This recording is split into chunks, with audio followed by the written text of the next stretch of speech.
Hey guys, I wanted to do a video today on how to get your baby to sleep through the night. Um, so pretty much because I had my third baby girl last March. Her name is Sadie, and I wanted to share with you guys a few things that I went through and what I did to get her to sleep through the night. So she's now 6 months old and she's sleeping 12 hours a night, and she has been since she was probably 4 months old. And about 3 months she was sleeping 8 hours a night. So I have lucked out, but I've also followed The Baby Whisperer by Tracy Hogg. So this book is the Bible. I'm not kidding.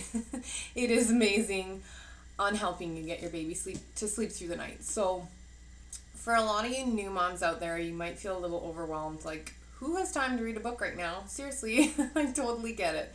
You don't. So I'm not going to lie to you guys, because I did not read this book, but I read parts of it. So the parts that applied to me, I read.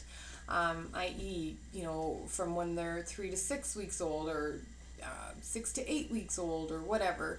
I would just go to that and say, these are the issues I'm having with her. Why isn't she sleeping? Blah, blah, blah. Anyway, this book does cover a lot of things. This book actually includes the toddler version as well. But even if you just get the Baby Whisperer, it is awesome. So a couple of things that were game changers for me with Sadie. Keep in mind, every baby's different, okay? And just because it worked for my little one doesn't mean it'll necessarily work for yours, but I do think it will help. It should help create a happier baby if your baby's not already happy already. So,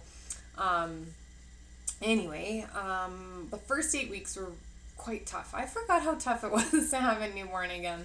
Oh my goodness. I mean, it's amazing. It's such a blessing, but it's a lot of work. And I struggled with a few things at the beginning. I thought I had a fussy baby, and I wasn't sure why. And it took me a while to figure it out. Anyway, about 8 weeks old, she wasn't sleeping through the night. She was crying a lot.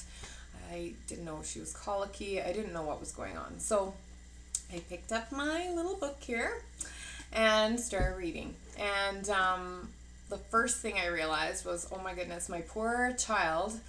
I've been dragging her around everywhere. She's on no routine whatsoever. And maybe that's part of it. Maybe I'll try this. So they go through what's called an easy routine in this book. And easy stands for eat, activity, sleep, and you time. And I just started following that. So I'd feed her. Then for activity, for a newborn, it would just be change their diaper or give them some tummy time. And then sleep, put them down for a nap. And then you time just means like while they're napping, you actually have time to do something that you want to do. Whether that be sleep, get some food, whatever that may be. And honestly, I think I noticed a difference within 2 days. She already seemed super happy. So I followed that routine. And then another issue I was having was what I came to realize after was that she actually wasn't getting enough food from me. So she was born pretty tiny. She was born at 5 pounds 12 ounces. She was a few weeks early. And she wasn't gaining weight fast enough. So it was a stressful situation, right? Because you have this little tiny precious baby and you're just so worried about them, and all you want is for them to be healthy and them to be okay. And it can be a struggle when you're trying to figure out what's going on with them. So anyway, long story short, I figured that I wasn't producing enough milk for her. And so after trying a bunch of things, I wound up supplementing at the end of it all. And at first I felt so guilty about that. And looking back, it's like, you know what? At the end of the day, just do what works for you and your baby.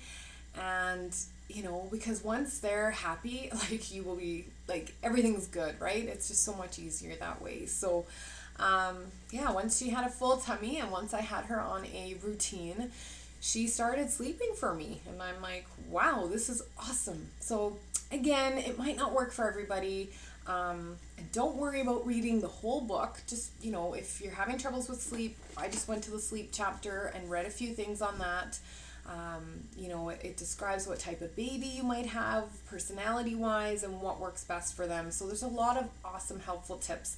And Sadie's my third baby, and I still needed a lot of help. So don't feel bad, you know, whether you're a brand new mom or, you know, a third, fourth, fifth time mom, whatever it may be, like, you can always use a little bit of advice or help. It's not going to harm anybody, especially if you are having troubles and you're trying to figure out what the deal is. So anyway, guys, I hope this helps some of you new moms out there. At the end of the day, please, please do not be hard on yourself. Those months fly by. At the time, they seem like it's going to take forever, but literally I blinked and my baby's 6 months old already. So good luck to all of you out there. If you have any questions, please post them below. And if you have any tips for other mommies, please post them below as well. Thanks so much, guys, for watching, and have a wonderful day. Bye.